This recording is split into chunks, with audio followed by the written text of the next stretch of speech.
नमस्कार, भारत की तस्वीर में आपका स्वागत है। इस समय वार्ड नंबर 39 जलालीपुरा वाराणसी में हूं, जहां के पार्षद हाजी ओकास अंसारी जी हमारे साथ हैं। हाजी ओकास अंसारी जी उत्तर प्रदेश अल्पसंख्यक कांग्रेस के उपाध्यक्ष भी हैं। आपका कांग्रेस का जो सफ़र है उसके बारे में हम आपसे ही जानते हैं। आप बताएं, आपका जो कांग्रेस का सफ़र है वो कितना पुराना है और किस तरीके से आप इस पार्टी से प्रभावित होकर राजनीति कर रहे हैं। नमस्कार। सबसे पहले भारत की तस्वीर के दर्शकों को मेरा बहुत विनम्र नमस्कार। और मैं कांग्रेस, देखिए, एक ऐसी पार्टी है जो एक विचारधारा है, एक अपने आप में समझ लीजिए कि एक पूरा देश उसमें समाया हुआ है। मैं उनसे प्रभावित हो गए अपने छात्र जीवन से, कांग्रेस पार्टी से सन 1983 से जुड़ा और सन 86 से विभिन्न पदों पर रहकर जनता की सेवा किया, समाज सेवा करके हम लोग आज कांग्रेस के पार्टी ने हमें अपने अपने हर विभाग में अपना पदाधिकारी बनाया। मैं उस पार्टी के अपने नेताओं का भी शुक्रगुजार हूँ कि उन्होंने उस लायक समझा। और जब 2017 में मैं अपने वार्ड जलालीपुरा वार्ड से चुनाव लड़ा तो कांग्रेस पार्टी ने मुझे टिकट दिया और उस टिकट से लड़ा, जनता के बीच गया। जनता ने मेरा सेवा भाव देकर उन्होंने ज़बरदस्त वोट से जिताया। 4000 वोट जनता ने मुझे दिया, जिसमें पूरे उत्तर प्रदेश में पुरुष वर्ग में 3000 वोट से हमको जनता ने जिताया, जो इतिहास है। और तब से लेकर अभी तक मैं समाज सेवा कांग्रेस पार्टी से कर रहा हूँ। देखिए, कांग्रेस, आपने पूछा कि कांग्रेस ने सफ़र क्यों आपने शुरू किया, तो कांग्रेस ने जो कोई चीज़ होती है जो पार्टी दिल को छूती है, तो हमने देखा है जब से होश संभाला है कि देश को आज़ादी दिलाने से लेकर, आज़ादी की लड़ाई से लेकर आज़ादी दिलाने तक कांग्रेस ही एक ऐसी पार्टी थी जो देश की मजबूती से नींव रखा है कांग्रेस ने। तो इसीलिए हमने कांग्रेस ज्वाइन किया है और आगे भी कांग्रेस के सिपाही बनकर कार्यकर्ता के रूप में काम करते रहेंगे। लेकिन अभी हाल के दिनों में जो है कांग्रेस जो है उत्तर प्रदेश में, अभी देश में भी सत्ता में नहीं है, उत्तर प्रदेश में भी उसकी स्थिति बड़ी कमज़ोर रही है राजनीतिक पार्टी के तौर पे। इस बार प्रियंका गांधी को चेहरा बनाया उन्होंने, महासचिव हैं और प्रभारी हैं। आपको लगता है कि कांग्रेस क्या पुनर्जीवित होगी उत्तर प्रदेश में, जिसकी उम्मीद कर रही है उनसे जुड़े लोग? बहुत अच्छा सवाल आपने किया। देखिए, 32 साल हो गया उत्तर प्रदेश में कांग्रेस नहीं है।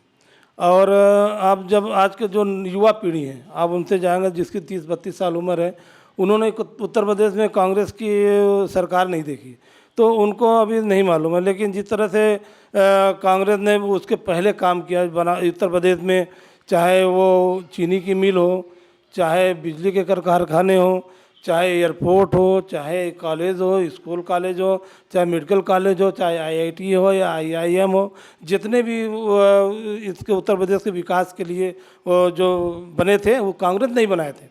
आज उसके बाद से 30-32 साल में आप कोई बता दीजिए कि कोई चीनी के मिल बने। जो चीनी के मिल पहले कांग्रेस के ज़माने में बने थे वो बंद पड़े हुए हैं।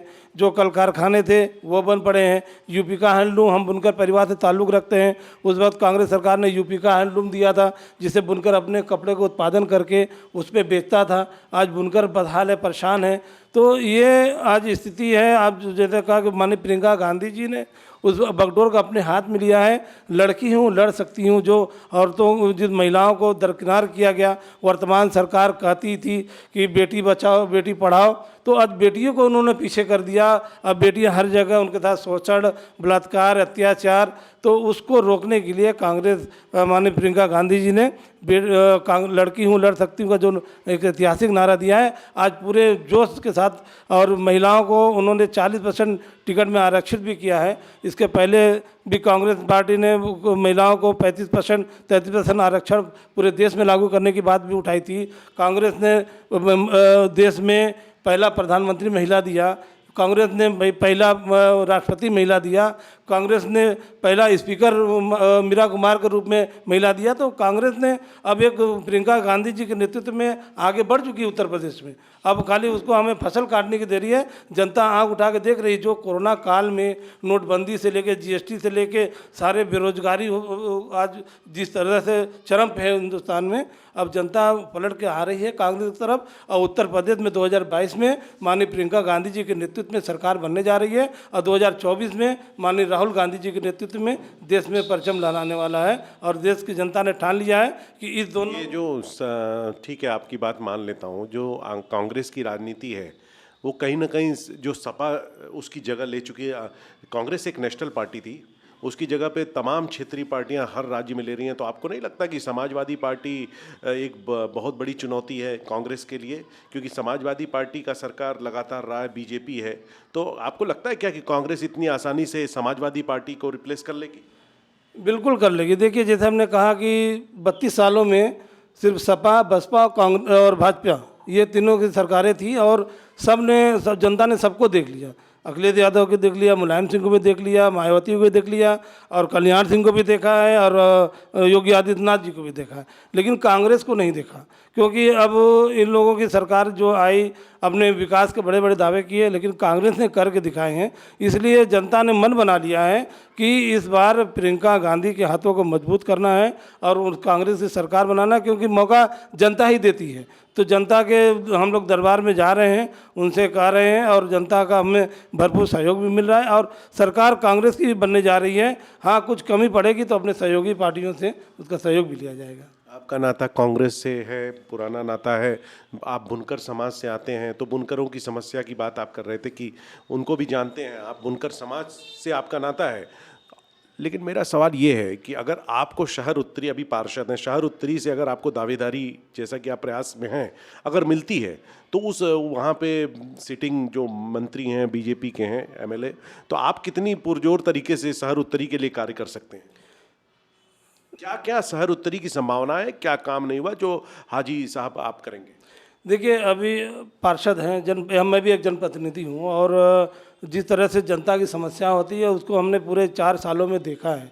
जनता को देखिए, बिजली, पानी, सीवर, रास्ते अच्छे होने चाहिए, लाइट की व्यवस्था होनी चाहिए, मूलभूत समस्याएं जो उत्तरी में होनी चाहिए वो अभी तक ये माननीय मंत्री जी ने नहीं दिया, क्योंकि उनसे जनता भी बहुत नाराज़ है, उनके खुद पार्टी के लोग नाराज़। जनता को क्या चाहिए, आप उनसे प्यार से बोल लीजिए। अब उनको जब समस्या है, आप जा रहे हैं उनको पीने के लिए पानी, आप हर वार्डों में जाइए। उत्तरी में 30 वार्ड है, 30 वार्ड में पीने के पानी की समस्या है, सीवर की समस्या है, रास्ते, गलियां, देखिए बनारस देखिए गलियों का शहर है, गलियां में खड़बड़ एकदम क्षतिग्रस्त हो गई हैं, सीवर बजा रहे हैं। तो जनता को पानी और बिजली जो उनको हर अभी तक शहर में भी नहीं है। और जो बुनकर बहुल क्षेत्र, जिसे आपने कहा, बुनकरों की सबसे बड़ी समस्या बिजली की है। वो 5 साल तक तलवार की धार पे लटके हुए थे। वो बिजली जब बुनकर, देखिए बुनकर को एक सब्सिडी मिलती थी 2006 में, मनमोहन सिंह की सरकार केंद्र में थी और उत्तर प्रदेश में मुलायम सिंह जी की सरकार थी। दोनों के सहयोग से एक बुनकरों को समस्या को देखते हुए, क्योंकि बुनकर जो कपड़ा बुनता था तो उसकी उतनी आमदनी नहीं होती थी, तो वो अपने कारोबार को तलाश करने के लिए बनारस से पलायन हो रहे थे। कोई पंजाब जा रहा था, कोई महाराष्ट्र जा रहा था, कोई गुजरात जा रहा था। तो उनको रोकने के लिए उस वक्त दोनों सरकारों ने एक फ्लैट रेट व्यवस्था बिजली की लागू की, जो फ्लैट रेट व्यवस्था अब तक चल रही थी। लेकिन वर्तमान सरकार ने उस पर डाका डालना शुरू कर दिया, बुनकरों को डलाना शुरू कर दिया। बुनकर में सिर्फ मुसलमान नहीं हैं, हिंदू भाई भी हैं। अगर तो हिंदू ताना है तो मुस्लिम बाना है। बुनकर हिंदू मुस्लिम मिलकर ये जो गंगा जमनी तहजीब का ये परंपरा है, जो साड़ियाँ बुन के जब तैयार होती है ना, तो हर दुल्हन की ख्वाहिश होती है कि मैं बनारसी साड़ी पहनूं, और वो बनारसी साड़ी में पूरे हिंदुस्तान का ताना बाना जुड़ा रहता है, वो पूरे दुनिया में मशहूर है। उसको ख़त्म करने के लिए सरकार ने साजिश रची और उसको हम लोग किसी भी हाल में उसको लागू कराना चाहेंगे। बुनकर को उसके बिजली, जो बगैर बिजली के प्रॉब्लम नहीं चलेगा, बिजली के हाथ, बिजली तो 24 घंटा दे रहे हैं सब, उसमें सब्सिडी की बात हो रही है। अच्छा, सब्सिडी की बात हो रही है। सब बिजली मिल रही है, लेकिन सब्सिडी जो बिजली की व्यवस्था सुधरी है। हाँ, वाली बिजली सुधरी है और कुछ क्रेडिट देंगे, उसके लिए क्रेडिट देंगे भाजपा सरकार को। भाजपा सरकार को क्रेडिट देखिए, जो सच्चाई है, बिजली मिल रही है, लेकिन जो अब हमें उनके जो मूल सुविधा है, अब उसमें डर का माहौल था। जो बिजली अब काट दिया जाएगा, उसके बाद आरसी काट दिया जा रहा है, पुलिस पहुंच जा रही है, बिजली विभाग वाले पहुंच जा रहे हैं, उनको प्रताड़ित कर रहे हैं। तो उसके लिए आंदोलन हुए कि हमारा फ्लैट रेट बिजली को ख़त्म नहीं किया जाए। तो अब धीरे धीरे 5 साल ये सरकार बीत गई है।